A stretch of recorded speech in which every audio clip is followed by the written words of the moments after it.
No niin, tässä lähdetti aallonmurteelle kävelemään ja tuolla näkyy kaunis auringon lasku. Täällä oli vähän kova tuuli ja kohta kuulettekin miten kova tuuli täällä oli. Oli jo toi hyvin sulanut tuo aallonmurtaja päällinen ja jäälle oli noussut vettä, mutta ihan hyvin myös sieltä päästiin. Ollaan Jusukaan vähän ulkoilee täällä aallonmurtajalla, niin täällä on vähän tuuli. Se kova tuuli. On kyllä upea tuo auringonlasku.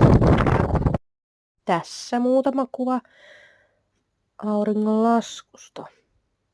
Tässä lähdettiin sitten kotiin päin, niin kuin näkyy vettä aika paljon jäällä. Ja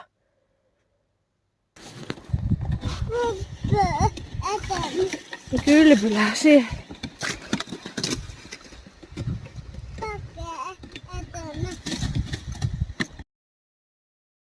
No jos tykkäsit, niin laita peukkuu ja kiva kun katoit.